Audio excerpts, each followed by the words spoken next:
नमस्कार. चिकू पिकूच्या ह्या एक्सपर्ट टॉकमध्ये तुम्हा सगळ्या पालकांचं खूप खूप स्वागत. आपण दरवेळीच पालकांना वेगवेगळे प्रश्न पडलेले असतात, त्याची उत्तरं शोधायचा प्रयत्न करतो. काही वेळा असं होतं की आपण खूप प्रयत्न करतो तरीही काही प्रश्न सुटतच नाहीत. लहान मुलांनाही काही अडचणी असतात, त्या कदाचित आपल्याला कळत नाहीत. आपले वेगवेगळे स्ट्रगल्स चालूच असतात आणि मग एक रोजचं युद्ध घराघरामध्ये चालू होतं. तर अशा काही डेली स्ट्रगल्स विषयी आज आपण बोलणार आहोत आणि त्याची उत्तरं मिळत आहेत का हे बघण्यासाठी आज आपण बोलवलं आहे एनरिच फाउंडेशनचे संस्थापक डॉक्टर दिनेश नेहते. आणि मला वाटतं याची उत्तरं मिळाली तर खूपशा पालकांचं आयुष्य सोपं होईल. त्याच्यामुळे आपण लहानपणीच काही गोष्टी कशा करणं आवश्यक आहे त्याच्याकडे लक्ष देऊया. सो साधारणपणे 0 ते 8 या वयाच्या मुलांच्या बद्दल आपण बोलतोय. प्रश्न आणि उत्तरं घेण्याच्या आधी मला काही गोष्टी सांगाव्याशा वाटत आहेत. अर्ली चाइल्डहुड 4-5च्या आधीच्या मुलांसाठी महत्त्वाचं काय, तर त्यांना आनंद मिळेल अशा पद्धतीने त्यांच्याबरोबर काम करणं.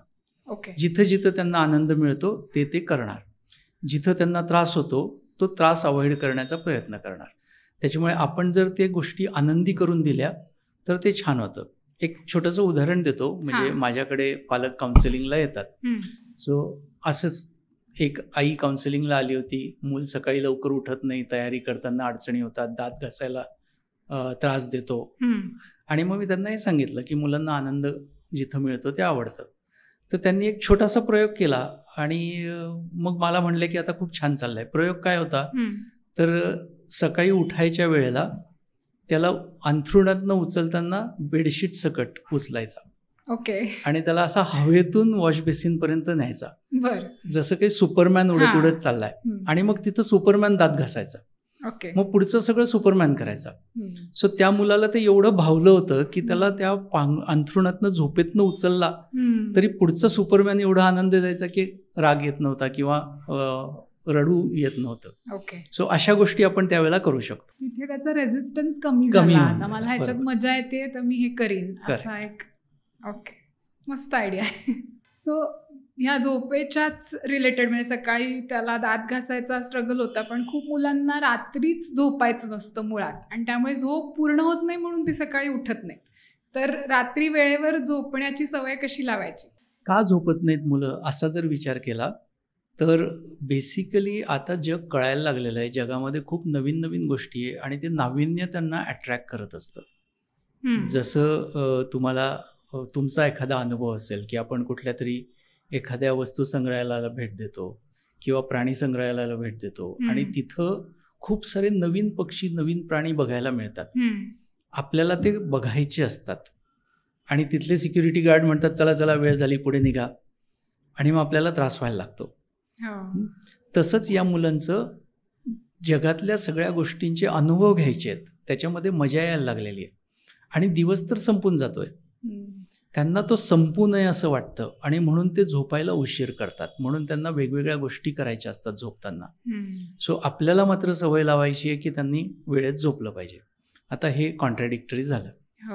मग हे कसं करायचं, तर त्याला एक मार्ग आहे ज्याला कंडिशनिंग असं म्हणतात. म्हणजे त्यांचं कंडिशनिंग करायचं. सो थोडक्यात काय करायचं की ज्यावेळी त्यांना ॲक्च्युली दमल्यामुळे झोप येत असते, ते झोपणारच असतात, आपल्याला माहिती आहे की आता हे दमलेत आणि हे झोपणारच आहे, त्यावेळेला झोपेसाठी उपयुक्त वातावरण तयार करायचं. म्हणजे त्यांना आतल्या खोलीत घेऊन जाणं, दिवे बंद करणं, एक छानसं सुदिंग म्युझिक लावणं किंवा असं डीम लाईट लावणं आणि त्याच्यामध्ये त्याला झोपताना ह्या सगळ्या अनुभवातून जाऊ देणं. ओके. असं परत परत ज्यावेळी आपण करतो त्यावेळी झोपेचं आणि या वातावरणाचं असोसिएशन होतं. बरोबर. मग पुढे काय होतं, म्हणजे सुरुवातीला झोप येत असताना हा अनुभव असतो, नंतर असं होतं की हा अनुभव आला की झोप येते. म्हणजे थोडक्यात आई अंगाईगीत म्हणायला लागली, डोक्यावर थापटायला लागली की बाळं झोपतात का, तर सुरुवातीच्या काळामध्ये असं जर केलेलं असेल तर हे कंडिशनिंग होतं. पण आपण जे हे नाही केलं, म्हणजे बाळांना झोप येते आणि तुम्हाला झोपायचं नाही आहे म्हणून तुम्ही दुसऱ्या कामात एंगेज आहात, बाळाला झोपवत नाही आहेत, मग ते गोंधळ व्हायला सुरुवात होते बाळांसाठी की नक्की झोपायचं केव्हा. ओके. आणि मग ती वेळ, आपल्याला वेळेवर झोपणं हा जो भाग आहे तो त्यांना जमत नाही, कारण ते झोप आली की झोपण्याच्या सायकलमध्ये असतात. आपल्याला वेळ झाली की झोपणं हे हवं आहे. आणि म्हणून मग हे कंडिशनिंग करणं महत्वाचं आहे.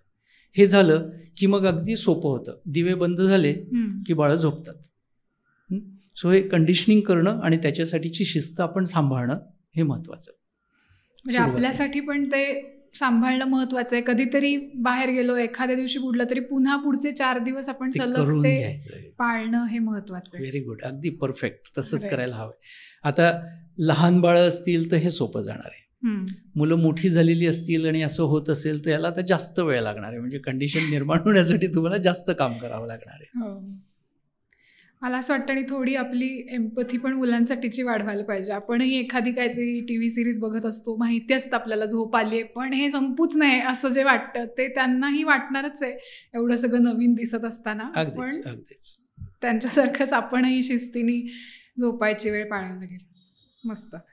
पुढचा एक अगदी छोट्या मुलांसाठीचा खूप कॉमन प्रश्न हा शूशी बद्दल सांगण्याविषयी आहे की अगदी घाईची आल्यानंतर सांगतात आयत्या वेळी 11th आवरला, तर हे कसं मॅनेज करायचं? हे पण त्याच दिशेला जात आहे की कंट्रोल नसणं किंवा सेन्स न होणं ही खूप कॉमन गोष्ट आहे सुरुवातीला. याला आपण विकासाचा भाग जो म्हटलं सुरुवातीला की वाढ आणि विकास. तर विकास होणं म्हणजे काय, तर मेंदूला त्या संवेदनांची जाणीव होणं. सो कदाचित असंही होतं की त्यांना ब्लॅडर फुल झाल्याचं सिग्नलच अनालाइज करता येत नाही. म्हणजे सिग्नल मेंदूपर्यंत जातोय पण कळत नाहीये. राईट. सो सुरुवातीच्या काळात आपण म्हणतो ना शू होऊन जाते. शू होऊन जाते का, कारण कळतच नाहीये किंवा होल्ड करून ठेवण्याचा कंट्रोलच नाहीये. सो आपल्याला अशा पद्धतीने तिथंही त्यांना न्यायचं आहे की ज्याच्याने त्यांना ते सेन्सेशन समजलं पाहिजे की हे शूचं सेन्सेशन आहे. आणि दुसरी गोष्ट, होल्ड करून ठेवण्याची ताकद पण निर्माण झाली पाहिजे. मग त्या दृष्टीने परत अनुभवांचा भाग आला.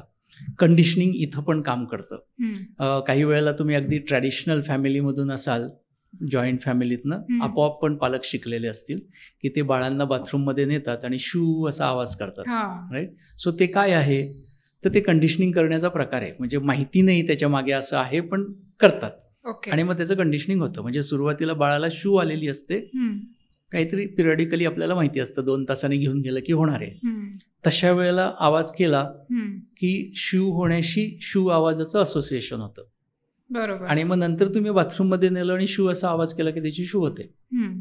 या सगळ्या प्रोसेसमध्ये त्याच्या ब्रेनचं कनेक्शन तयार होतं की शू करताना कंट्रोल ठेवायचा कसा किंवा कंट्रोल सोडायचा कसा, म्हणजे शू कशी करायची आणि होल्ड कशी करायची.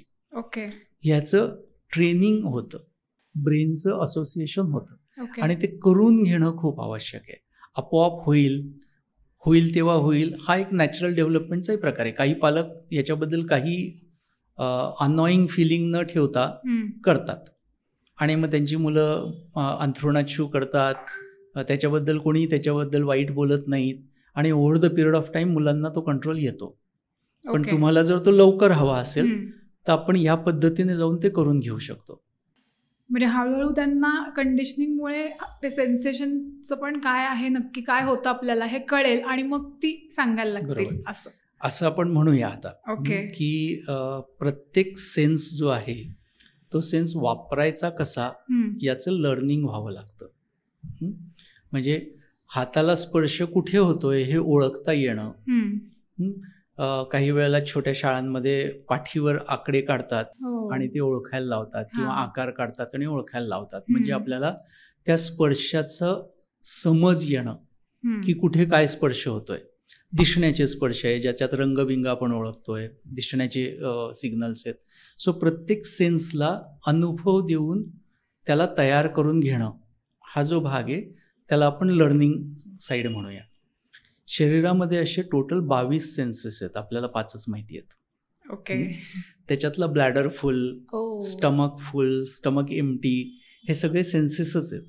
आणि त्या सेन्सेसला स्टिम्युलेशन देणं आणि ते समजून घेणं हे सुद्धा मुलांच्या डेव्हलपमेंटचा भाग आहे. सो त्या सगळ्याला बॅलन्स, आडवं उभं तिरपं, म्हणजे व्हर्टिकलशी तुमची अलाइनमेंट जी काय आहे ती, याचा सेन्स आहे, डायरेक्शन सेन्स आहे. तुम्ही परत परत तो सेन्स वापरायचा प्रयत्न केला तर कळतं. लहानपणी आंधळी कोशिंबीर तुम्ही खेळला असाल, सो डोळे ब्लाइंड फोल्ड करून सुद्धा दिशा कळणं, किती अंतरावर आपण गेलो हे कळणं, हे त्या ब्लाइंड फोल्डच्या गेम्समुळे कळतं. इथं आपण शू बद्दल बोलतोय, सो तो सेन्स डेव्हलप करून घेणं. ओके, ठीक आहे. पण काही वेळा म्हणजे सुरुवातीला जेव्हा अजून आपण मदत करायची आहे त्यांना, तेव्हा अगदी झोपायला मूल चाललंय आणि आपण त्यांना म्हणतो की चल झोपायच्या आधी शू करून घ्यायची, पण मला आत्ता लागली नाहीये, म्हणून मग ते रेजिस्ट करतात. बरोबर, कारण त्यांना लागलेली नसते. सो तिथं हे आपण मान्य करून घेणं पहिल्यांदा की ती लागलेली नाही आहे, आणि आपण त्यांना म्हणतोय नाही नाही करायची आहे. त्यांना असं वाटतं की तिथं जाऊन येणार नाहीये.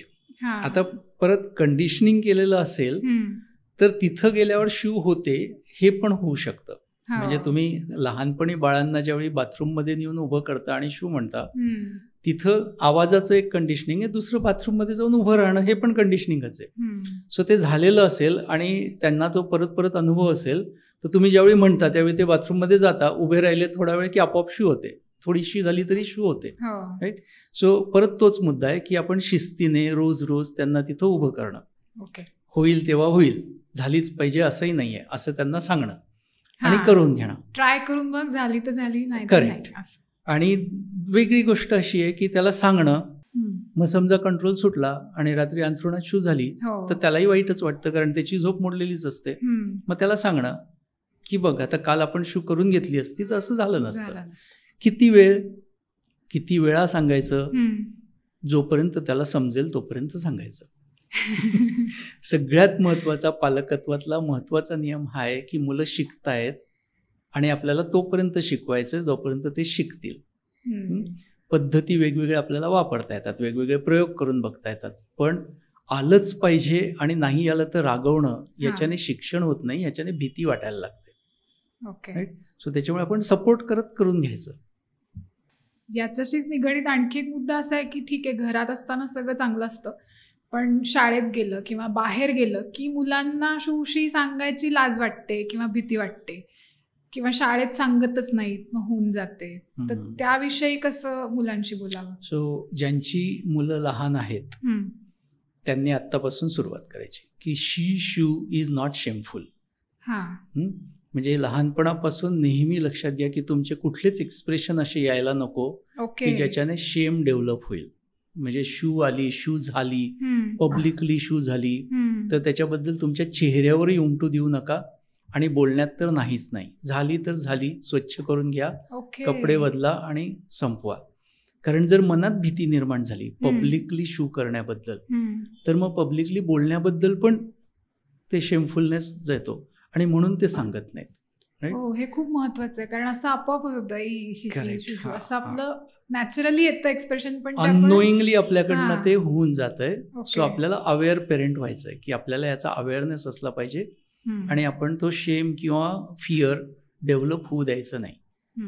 हे नेहमी आपल्या किंवा मोठ्यांच्या त्यांच्याबरोबर असलेल्या रिॲक्शनमुळे होतं. दुसऱ्यांमुळे झालं असेल तरी आपल्याबरोबर कम्फर्ट फील झाला पाहिजे. आईबाबांनी नेहमी कम्फर्टेबल ठेवायचं मुलांना. म्हणजे कदाचित कुणाला सांगता येणार नाहीये, पण आईबाबांना नक्कीच सांगता आलं पाहिजे. आणि आईबाबाला ज्यावेळी सांगता येते त्यावेळी आईबाबा ज्यावेळी म्हणतात की यांना तू सांगू शकतो, त्यावेळी ते सांगू शकतात. तेवढा विश्वास निर्माण करायचा. ओके, हे खूपच महत्वाचं होतं. म्हणजे हा अँगलच की का वाटत असेल अशी लाज. मुळात बऱ्याचशा बालपणातल्या अडचणी या पालक अवेअर नसल्यामुळे असलेल्या आहेत की अननोईंगली आपण काहीतरी निर्माण करतोय आणि मग आपल्याला असं वाटतंय की मूल असं करतोय. ओके, हायजीन रिलेटेडच आणखी एक प्रश्न असा की खूपशा मुलांना आंघोळच करायची नसते, किंवा आंघोळ केली तरी डोक्यावर पाणी तर मुळीच घ्यायचं नसतं, आणि हा अक्षरशः रोजचा स्ट्रगल होतो, कारण आंघोळ करण्यातच इतका वेळ जातो, मग पुढचं सगळं टाइमटेबल बिघडतं. बरोबर. सो मला वाटतं प्रत्येक प्रश्नाच्या ठिकाणी एक गोष्ट मी नेहमीच बोलत राहणार आहे की ती मुलं आहेत, ती शिकतायत, ती डेव्हलप होत आहेत, ती रेडी नाही आहेत. म्हणजे त्यांना समजलं पाहिजे आणि त्यांना आलं पाहिजे आत्ता, हा विचार आपल्याला बाजूला ठेवावा लागणार आहे. सो इथं सुद्धा आंघोळ ही जी प्रक्रिया आहे त्याच्यामध्ये अनेक गोष्टी अडचणीच्या आहेत. पहिली गोष्ट म्हणजे तुम्हाला वाटतं की याच्याने स्वच्छ होतं. लहानपणी तुम्हाला कधी मळल्याचं फिलिंग होतं का? सो त्यांना नाही वाटत. त्याच्यामुळे आपण जे अगदी समजावून सांगायचा प्रयत्न करतो की अरे त्याच्याने फ्रेश वाटतं, आंघोळ केल्यानंतर छान वाटतं, मला नेहमीच छान वाटत असतं. सो ती गडबड आहे, ते सांगून त्यांना पटणार नाहीये. ती सगळी जी गोष्ट आहे ती टीनेजच्या नंतर जाणवणारी आहे, की जिथं तुम्हाला स्वेटिंग वाढतं आणि घाण वाटण्याचा किंवा स्वेट ओडर यायला लागल्यानंतर घाण वाटण्याचा संबंध येतो. लहान मुलांना असं काही नाहीये, हायजीन त्यांना कळत नाही, राईट. सो परत त्याच्यासाठी अनुभव किंवा हा गोष्टी काही नाही आहेत. मग काय करता येणार आहे, तर आंघोळ ही जी प्रक्रिया आहे ही आनंदी कशी करता येईल, त्याच्यामध्ये एन्जॉयमेंट कशी असेल, किंवा त्याच्यात जे काही त्रास होतात ते त्रास कसे अवॉइड करता येतील. सो मग कुठल्या प्रकारची एन्जॉयमेंट आहे, तर मला पाण्याशी खेळायचं आहे. मग मी आतमध्ये गेलो की मी पाणी उडवतो, आईच्या अंगावर पाणी उडवतो, किंवा जो कोण पाणी आंघोळ घालणारा असेल त्याच्या अंगावर उडवायचं असतं. So allow them. म्हणजे मग आपण एकत्र आंघोळ करायला जायचं, म्हणजे आपल्या अंगावर पाणी उडालं तरी आपल्याला काही प्रॉब्लेम नसतो. दुसरी गोष्ट काय आहे की पाण्यामध्ये बुडणाऱ्या तरंगणाऱ्या वस्तू बघायला मजा येते. म्हणजे काही वस्तू बुडतात, काही तरंगतात. का बुडतात, का तरंगतात, हे सगळे कुतूहलाचे प्रश्न आहेत. सो मग त्यांना खेळायला वस्तू ठेवायच्या, त्या बादलीमध्ये ते बुडवत बसतील. किंवा पाण्यात बसायलाच आवडतं, मग टबात बसवायला परवानगी देणं, टबात हाताने पायाने पाणी उडवायला परवानगी देणं, राईट. हे सगळं करू देणं हा त्याच्यातला भाग आहे. पुढची जी गोष्ट आहे म्हणजे याच्यात तुम्ही आनंद देताय. अजून एक गोष्ट जी तू म्हणलीस की डोक्यावरून पाणी नको असतं. डोक्यावरून पाणी नको असतं का, अगदी साधी सरळ गोष्ट आहे की डोळ्यात पाणी जातं, नाकात पाणी जातं, आणि मग ते अनइझी फिलिंग आहे सगळं. म्हणजे नाकात जाणं तर फारच अनइझी आहे. त्याच्यामुळे ते जाणार नाही ची काळजी आपल्याला घ्यायला पाहिजे. मग वेगवेगळ्या पद्धती वापरा. आजकाल मार्केटमध्ये बरेचसे टूल्स पण आहेत. म्हणजे फक्त पुढच्या बाजूला लावता येणारी कॅप असते, मग ती कॅप लावायची आणि मग डोक्यावर पाणी टाकायचं. त्याच्यातच एक वेगळी मजा वाटते. किंवा त्यांना शिकवायचं की डोळ्याच्या बाजूने हात कसे ठेवायचे, म्हणजे वरती डोळे झाकून वगैरे असे. म्हणजे मग तुम्ही ज्यावेळी वरून पाणी टाकणार आहे त्यावेळी ते डोळ्यात जाणार नाहीये. हे करताना त्याला पुरेसा वेळ देणं, त्याने ते हात नीट ठेवले याची काळजी घेणं आणि मग पाणी टाकणं, राईट. हे जर तुम्ही परत परत करायला लागलात तर मग तो आई थांब मी हात लावतो आणि मग तू पाणी टाक, असं ते छान तयार व्हायला लागतं. आणि ती मजा आहे इंटरॅक्शन करण्याची, म्हणजे तुम्हाला आनंद मिळेल त्याच्यात. तिसरी जी गोष्ट आहे ती म्हणजे डोळ्यात साबण गेला की सगळ्यात जास्त त्रास होतो. त्याच्यामुळे पहिली गोष्ट तर बेबी सोप शिवाय दुसरं आधी वापरू नका, कारण इचिंग व्हायला नको. बेबी सोपमध्ये इचिंगची गोष्टच नसते. आणि दुसरी गोष्ट म्हणजे जे म्हटलं ते डोळ्यात साबण जाणार नाहीची काळजी घेणं. म्हणजे जसं पाणी जाणार नाही तसं साबण जाणार नाही. तर तोंडाला साबण लावताना त्याला डोळे मिटायला शिकवणं, मध्येच डोळे उघडायचे नाही. चुकून डोळे उघडले आणि डोळ्याला साबण लागला तर म्हणायचं की बघ मी तुला सांगितलं होतं, आणि मग शांतपणे न चिडता, तो रडेल त्याला खूप त्रास होईल पण आपण शांतपणे स्वच्छ करून घ्यायचं. असे मल्टिपल अनुभव आले की मग त्यांना काय काळजी घ्यायची हे कळतं आणि ते ओके असतात. मग पाण्यातली मजा खूप जास्त आहे. आता हा झाला त्यांना पाण्यापर्यंत आणण्याचा मार्ग. पुढे तुमच्या ऑफिसमध्ये जायच्या आत आंघोळ होणं महत्वाचं, कारण याला वेळ खूप जाणार आहे सगळं. करेक्ट. सो सुरुवातीला हा वेळ द्यावा लागणार आहे हे लक्षात घ्यायचं, त्यांना त्या सवयी होण्यापर्यंत. मग नंतर त्यांना तुम्हाला वेळेचं हे द्यायचं, म्हणजे खेळू द्यायचंय. मग ते म्हणतात मला अजून खेळायचंय, मग त्यांना सांगायचं की काय 2 मग पाणी टाकता येईल, 4 वेळा उड्या मारता येईल, काहीतरी त्यांना काउंट करता येईल अशा टाईपची टाईमलाईन देणं. आणि आपण बाहेर निघायचं, त्याला खेळू द्यायचं आणि मग म्हणायचं की मी आल्यानंतर तुला बाहेर पडावं लागेल. मग तुम्ही यायचं आणि बाहेर पडायचं. त्यांना त्यांच्या रिक्वायरमेंट फुलफिल झालेल्या असल्यामुळे तुम्ही ज्यावेळी म्हणता की आता निघायचंय, फर्मली म्हणता, त्यावेळी ते निघू शकतात. किंवा थोडंसं बार्गेनिंग करतात, अजून थोडा वेळ ना, ते द्यायचं सुरुवातीला आणि नंतर ते कट करत जायचं. ही पण थोडी प्रोसेस आहे, अगदी 2 दिवसातच ते होईल असं नाही. अगदीच. मी पालकांना नक्की असं सांगेन की सुरुवातीला पेशंटली थोडा वेळ देऊन करा, म्हणजे पुढे तुमचे जे त्रास आहेत मोठं झाल्यानंतरचे ते सगळे संपलेले असतील. मुलं स्वायत्त होतात. 4-5 वर्षाचं मूल स्वतःची पूर्ण तयारी करायला रेडी असतं आणि तुमचं सिनियर KG पासूनच तुमच्या मुलाची तयारी तुम्हाला करायची गरज पडणार नाही इतक्या या मेथड्स तुम्ही केल्या तर. येस. झाला. आंघोळीनंतर नेक्स्ट लगेच स्ट्रगल असतो कपड्यांवरनं. खूपदा असं असतं की कुठले कपडे घालायचे याच्यावरनं वाद होतात. म्हणजे आपल्याला असं वाटतं इतकी छोटी मुलं त्यांना काय आलंय मत, मी सांगते ते घालायचं, पण तसं नसतं. हे नाहीच घालायचं, किंवा महिनाभर तोच एक ड्रेस घालायचा किंवा तोच एक शर्ट घालायचा असा हट्ट असतो. तर हे रोजचे वाद कसे थांबवणार? हो, बरोबर. सो परत एकदा पर्स्पेक्टिव्हचा भाग आहे. म्हणजे मुलांच्या पर्स्पेक्टिव्हने तो एकच ड्रेस आणि आपल्या पर्स्पेक्टिव्हने तो एकच ड्रेस. सो आपल्या पर्स्पेक्टिव्हने तो मळलेला असतो, तो खराब झालेला असतो, त्याला व्हेरिएशन पाहिजे असतं, किंवा ऑकेजनला न शोभणारा ड्रेस असतो. राईट. हे सगळे झाले मोठ्यांचे पर्स्पेक्टिव्ह. पण लहानांसाठी जर तुम्ही पाहिलं तर काय, तर त्याच्यामध्ये कम्फर्ट आहे, काढ घाल करण्यामधला त्रास आहे. म्हणजे ड्रेस बदलवताना तुम्ही जे काय ओढाओढी करताय तो जर नको असेल तर ती ड्रेस बदलवायला नको आहे. किंवा सगळ्यात महत्त्वाचा त्यांच्यासाठी निवड करतानाचा भाग जो असतो तो म्हणजे अंगाला त्याचा स्पर्श कसा होतो. त्याच्यामुळे तुम्हाला जनरली लक्षात येईल की ही लहान मुलं जी आहेत ती सॉफ्ट कपडे प्रेफर करतात, ब्राईट कलर्स प्रेफर करतात. त्यांना ते फील होतं छानपैकी असं. ओके. आणि मग दुसरे कपडे जर तसे नसतील तर मग ते बदलायला तयार नाही होणार. ऑकेजन्सच्या वेळेचे ड्रेस जे असतात, जे फ्लफी फ्लॅशी असतात, त्यांना कुठेतरी बॉर्डर्स असतात, झालर असते, ते सिंथेटिक कपड्याचे असतात आणि मग ते त्यांच्या शरीराला इरिटेशन असतं, म्हणून ते तिथं रेजिस्ट करतात. ओके.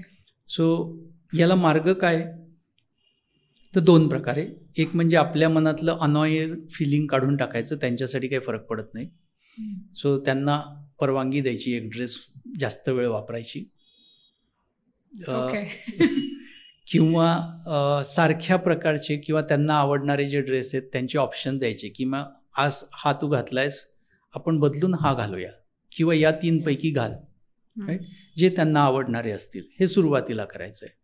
मग नंतर ऑकेजनप्रमाणे असं ज्यावेळी आपलं म्हणणं असतं त्यावेळी कुठेतरी त्या दिसण्याबद्दलचं आनंद निर्माण करून देणं. ओके. म्हणजे त्यांनाच तो दाखवायला आवडायला पाहिजे अशा पद्धतीने आपलं कम्युनिकेशन होणं.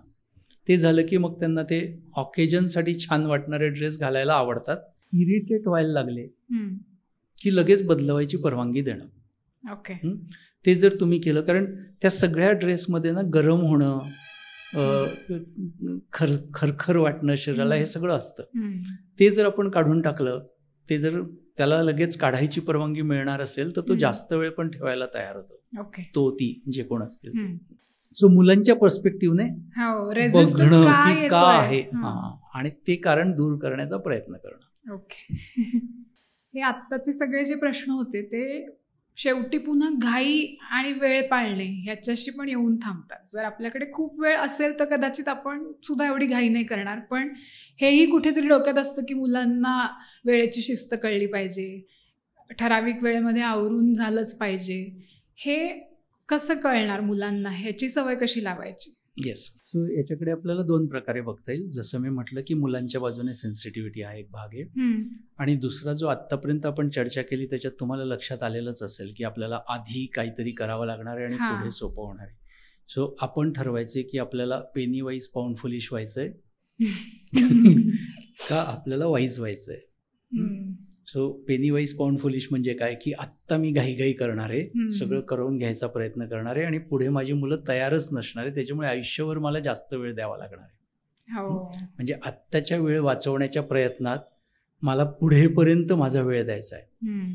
आणि दुसरं म्हणजे आत्ता मी पेनी वाचवणार नाहीये, आत्ता मी माझा वेळ देणार आहे, त्याला सवय लावून घेणार आहे, माझं मूल स्वतंत्र होणार आहे आणि ज्यावेळी मी माझी तयारी करते त्यावेळी मूल त्याची तयारी करू शकेल स्वतःहून, या लेवलपर्यंत माझ्या मुलाला आणणार आहे.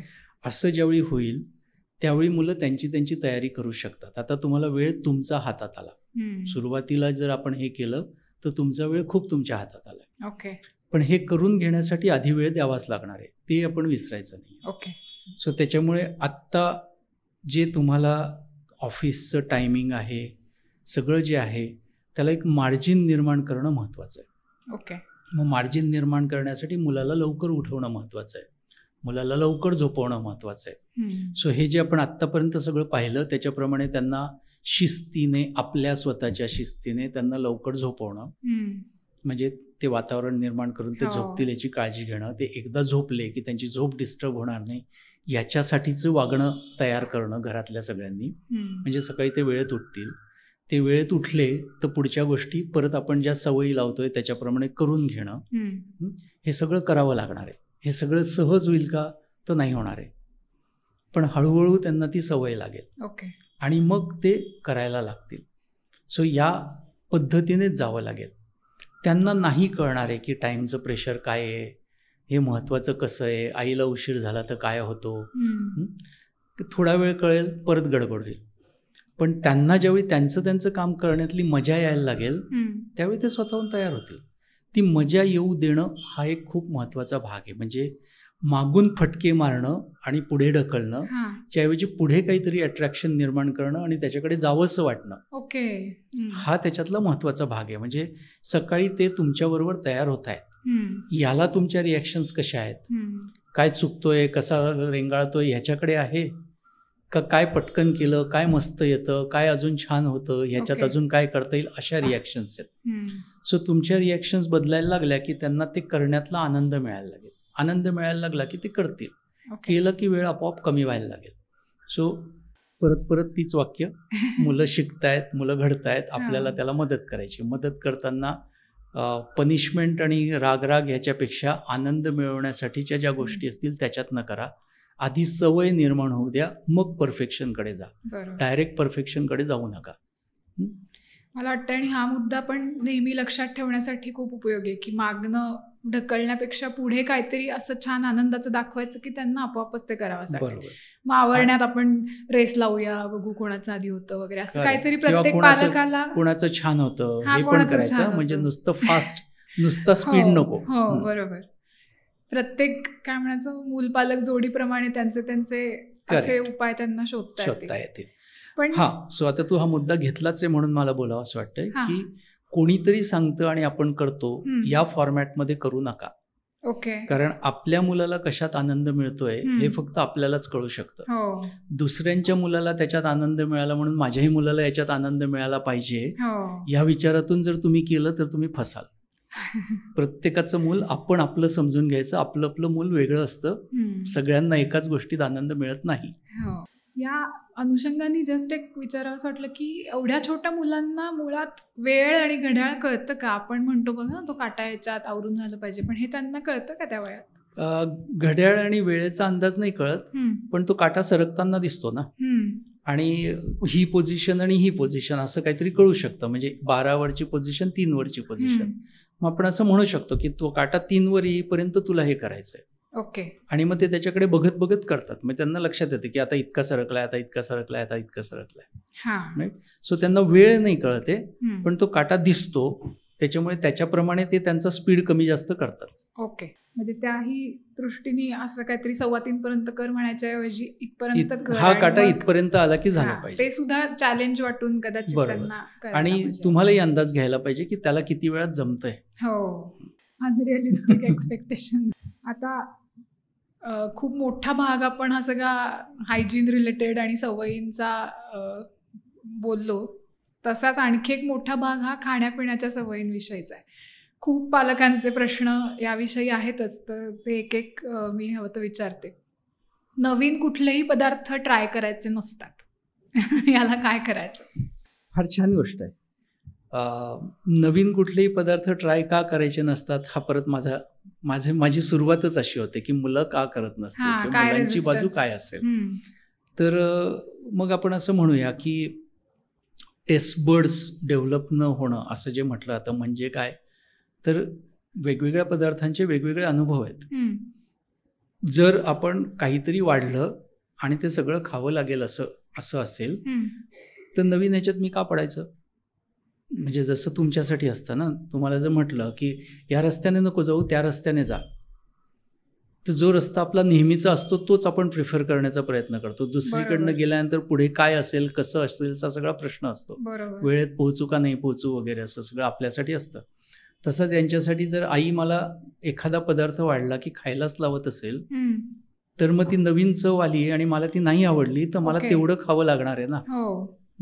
सो याच्यासाठी काय करता येईल की रोजच्या जेवणामध्ये काहीतरी नवीन ज्यावेळी ती इंट्रोड्यूस करताय त्यावेळी छोट्या क्वांटिटीत द्या. आणि ती छोटी क्वांटिटी खाऊन बघायची, एवढंच आपण सांगणार आहोत.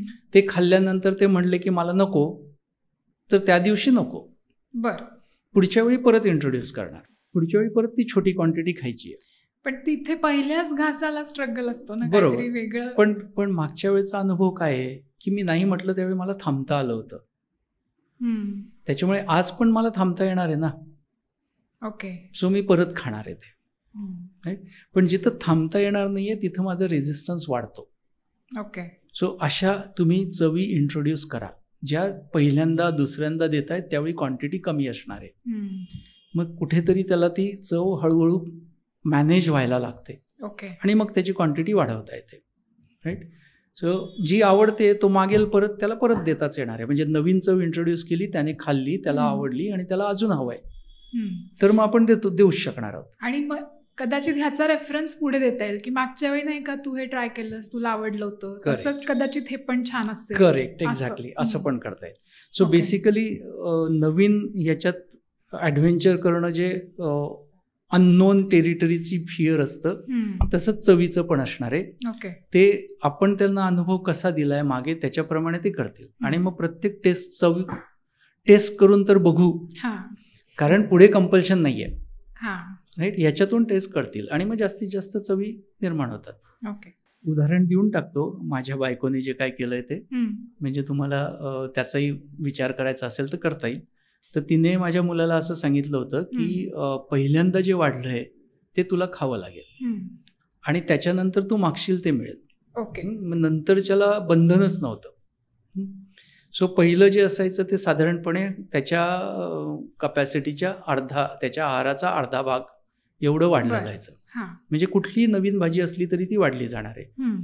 तो जेवढी खाईल त्याचा जेवढा आहार असेल त्याच्यापेक्षा निम्मेच असेल आणि ती त्याला संपवायची. आणि ती संपल्यानंतर तो म्हणेल ते मिळणार आहे. म्हणजे अगदी जॅम ब्रेड म्हटलं तरी जॅम ब्रेड मिळणार आहे. किंवा त्याच्या आवडीचं काही त्याला पोटभर खाता येणार आहे, जे जेवणाच्या वस्तू असतील असं. ओके. स्नॅक्स नाही, ब्रेकफास्ट आणि जेवण याच्यात जे बसतं ते बसेल.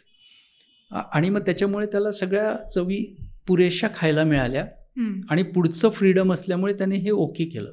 म्हणजे काही वेळेला असंही केलं की एखादी भाजी नाही आवडली तर त्याने पोळी नुसतीच खाऊन टाकली आणि नंतर भाजी चमच्याने खाल्ली आहे सगळी. कारण ते संपवायचं आहे. ते संपवून पुढचं मिळणार आहे आणि माझं पोट भरलेलं नसणार आहे. म्हणजे महत्वाचं काय केलेलं होतं की पहिल्यांदाच एवढं नाही वाढायचं की पोट पूर्ण भरलेलं असेल. सो ही एक ट्रिक वापरता येऊ शकेल. पण अदरवाईज मी आधी म्हटलं तसं थोडी थोडी चव द्या आणि चव डेव्हलप करा. जॅम ब्रेडचा विषय निघाल्यावरच तसाही प्रश्न आहे की सारखीच मुलं पोळीबरोबर सॉस किंवा जॅम वगैरे मागत असतात, तर ते कसं कंट्रोल करणार? चटकदार पदार्थ जिभेला आवडतात. जुन्या काळात आपल्याला लोणची, चटण्या अशा गोष्टी आवडायचे, कारण त्यावेळी त्या लोणची, चटण्या हे चटकदार पदार्थ आजूबाजूला असायचे किंवा त्याच्याबद्दल बोललं जायचं.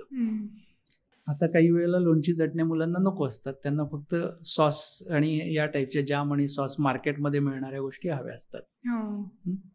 सो हे का होतं तर अननोईंगली आपण त्याच्याबद्दल बोलतो आहोत. परत तेच आहे की वातावरणामध्ये कुठेतरी याच्याबद्दल बोललं जात आहे. हेल्दी फूड आणि जंक फूड असं आपण म्हणूया.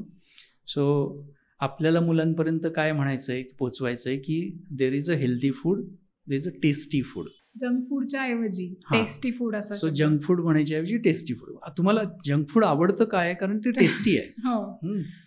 सो टेस्टी हेल्दी फूड पण असू शकतं. ओके.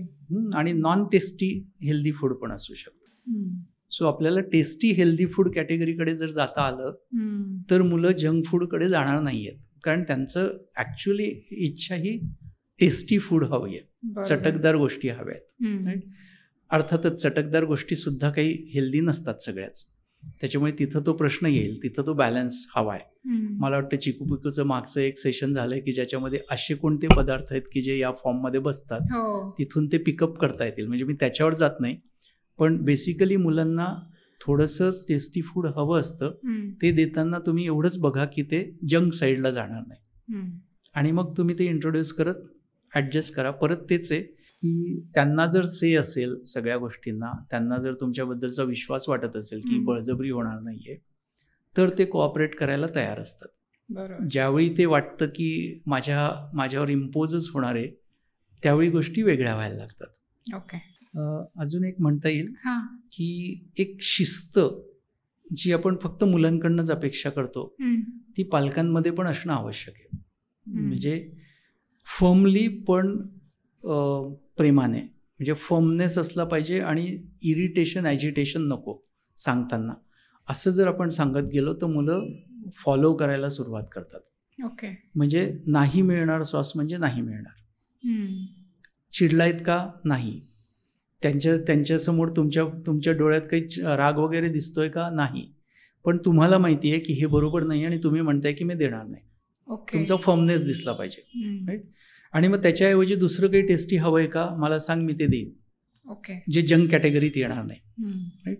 असं करून ज्यावेळी तुम्ही ते कराल त्यावेळी ते ऐकायला सुरुवात करतात. They always fall in line when you are firm. आणि ती आपली शिस्त पाहिजे. म्हणजे मला आता घाई आहे, माझा कन्व्हिनियन्स म्हणून ठीक आहे, घे सॉस आणि संपव. आणि मला आता भरपूर वेळ आहे आणि मला तुझ्याकडे लक्ष द्यायला वेळ आहे, मग त्यावेळी मी म्हणणार की नाही, आता सॉस नाही घ्यायचा. सो हे तुमचं शिस्तीत न वागणं झालं.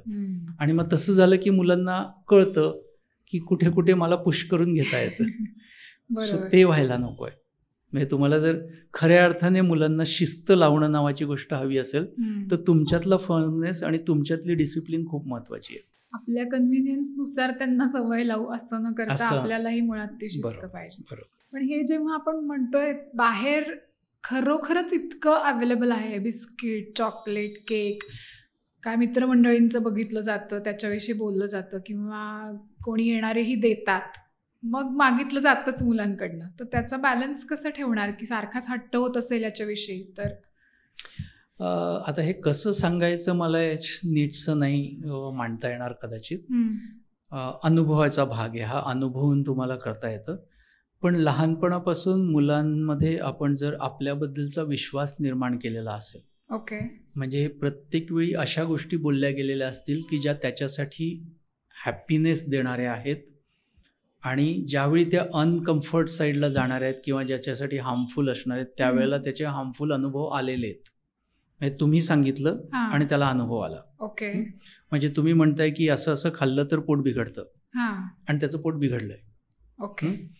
सो तुम्ही अशाच गोष्टी त्यावेळी बोललेल्या आहेत की ज्याचे घडण्याचे प्रोबॅबिलिटी जास्त होती. उगाच पोकळ काहीतरी खोटं खोटं सांगितलेलं नाहीये.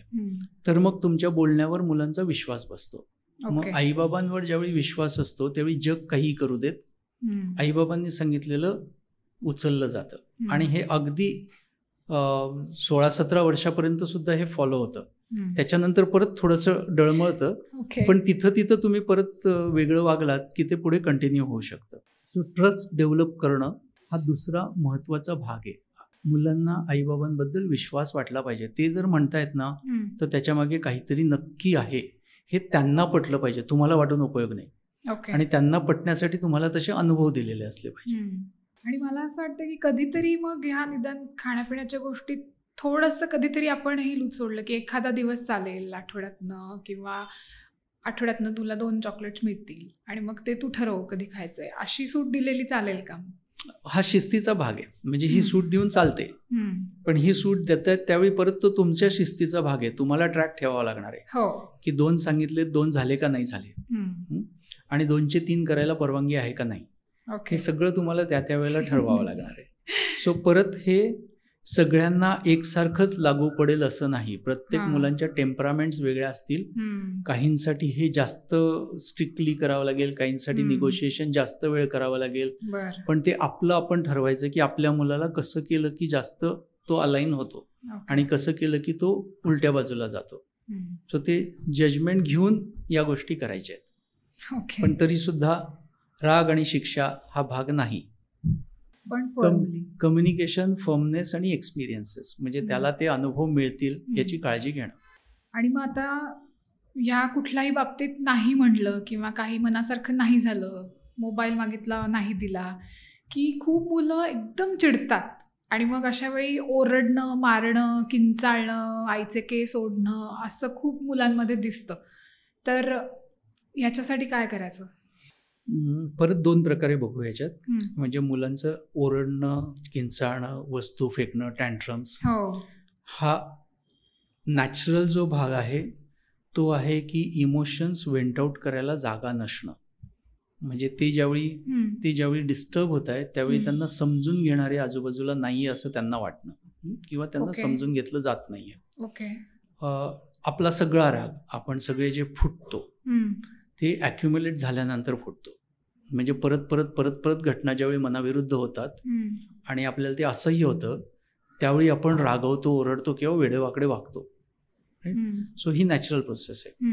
दुसरा जो भाग आहे तो वरवरकरणी वागणं आहे, की जे त्यांना कळतं की मी थोडं असं करायला लागलो की आईबाबा नमतं घेतात. मी थोडं वाढवलं की ते असं होतं. याला कारण असं आहे की सुरुवातीला ते ॲक्सिडेंटली करतात आणि आईबाबा ऐकतात. मग नंतर ते फर्मली नाही नाही म्हणत असतात, पण याची इंटेन्सिटी वाढली की ते ऐकून टाकतात. सो तुम्ही इंटेन्सिटीला सरेंडर झालात की इंटेन्सिटी वाढत जाते. रागाची, पब्लिकली वेडंवाकडं वागण्याची. पण तुम्ही जर तिथं शांत राहिलात आणि म्हणलात की मला कळतंय की तुला हवंय, तुला रागराग होतोय, राग करून घे, शांत झाला की माझ्याशी येऊन बोल. इतक्या शांतपणे जर तुम्ही त्याला बोलत राहिलात तर थोडक्यात तुम्ही काय करताय की त्याचं जे वेपन आहे ते तुम्ही बोथट केलं. त्याचा इम्पॅक्ट तुमच्यावर होत नाहीये. म्हटल्यानंतर त्या वेपनला जवळ ठेवायची गरजच काय आहे. मग ते शांतपणे बोलायला सुरुवात करतात.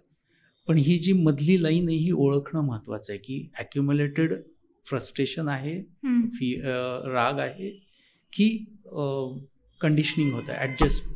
म्हणजे त्याला कळतंय की असं केलं की हे होतं. पण हे समजून ओळखता येतं. तुम्हाला कळतं ना. म्हणजे तुम्ही त्याला समजून घ्यायचा प्रयत्न ज्यावेळी करायला सुरुवात करता, विचारता की काय होतंय, जवळ घेता आणि तो शांत होतो, त्यावेळी तुम्हाला लक्षात येतं की हे त्याला इमोशनल डिस्टर्बन्सेस आहेत. पण तुम्ही हे सगळं करून सुद्धा तो तसंच करतोय आणि त्याला ती वस्तू हवीच याच्यासाठी करतोय, त्यावेळी तुम्हाला लक्षात येतं की हे मागण्यासाठीचं काम चाललेलं आहे. सो पण सुरुवात तिथून करा की त्याला इमोशनल डिस्टर्बन्सेस होत आहेत, ते आपल्याला समजून घ्यायचे आहेत. त्याच्या भावना समजून घेण्याचा प्रयत्न करायचा आहे.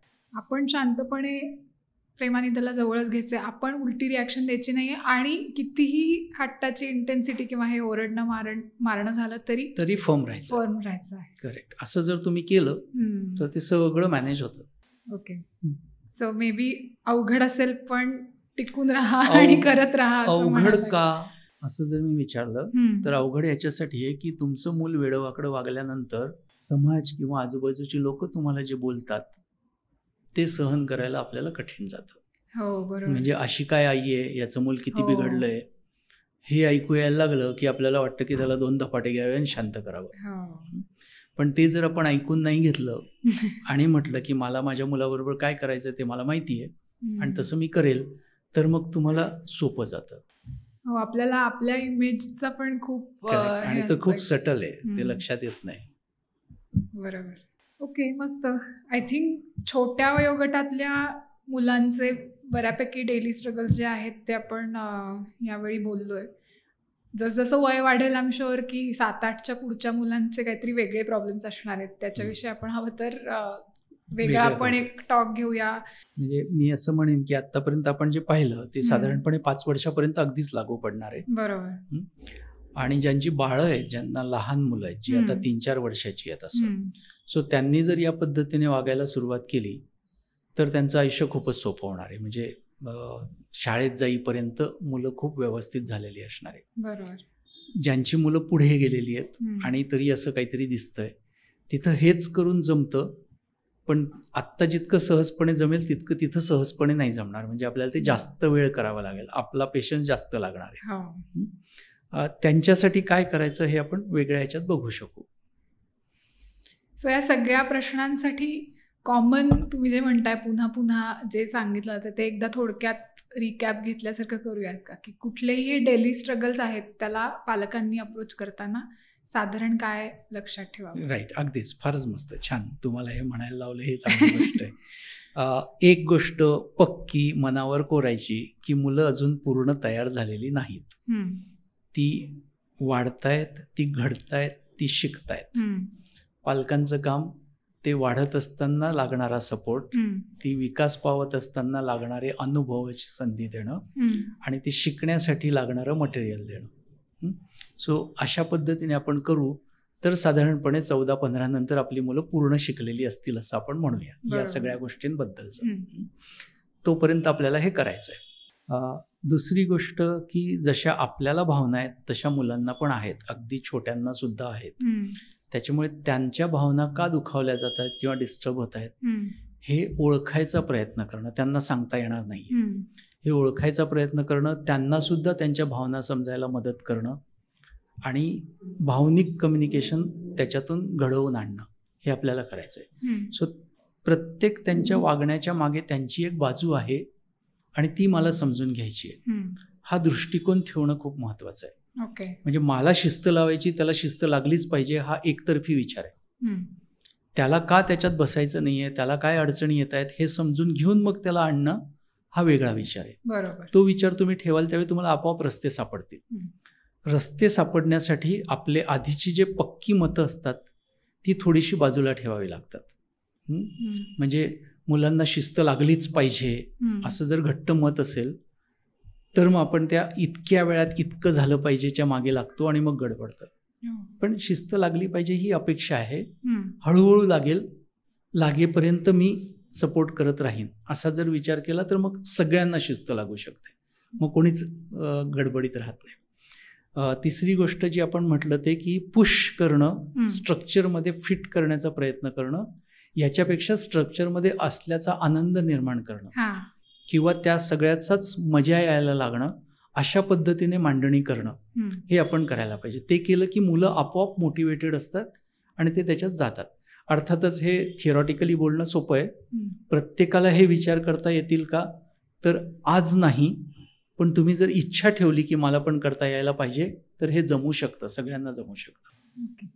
प्रत्येक मुलाला फक्त कशात मजा येईल हे त्या पालकांनी ओळखायचं आहे अगदी आणि तसं अरेंज करायचं आहे शेड्यूल. राईट. ओके, मस्त. Thank you so much. भरपूर पालकांना ह्याच्यातनं काही चांगल्या टिप्स मिळतील किंवा हे ऐकून त्यांना त्यांचं काहीतरी सुचेल उत्तरं कशी शोधायची. माझा आतापर्यंतचा अनुभव आहे की हे जर शांतपणे इम्प्लिमेंट करायचा प्रयत्न केला तर खूप फायदा होतो आणि मला फीडबॅक ऐकायला खूप आवडेल. येस. सगळ्या पालकांना सुद्धा मग ही विनंती की तुम्ही आमच्या कॉमेंट सेक्शनमध्ये नक्की आम्हाला सांगा की यातला कुठला उपाय तुम्हाला लागू पडला का किंवा आणखी काही अडचणी आल्या का, आणि तुमचे इतरही प्रश्न असतील किंवा वेगळ्या वयोगटासाठीचे प्रश्न असतील तर तेही आमच्यापर्यंत जरूर पोचवा. आपण सगळे मिळून या प्रवासातनं चाललो आहोत आणि एकत्र उत्तरं शोधतोय, त्यामुळे एकच उत्तर सगळ्यांना लागू नाही पडलं तरी त्यातनं काहीतरी आपल्याला नवीन सुचेल आणि त्याचा इतर कोणालाही उपयोग होऊ शकेल.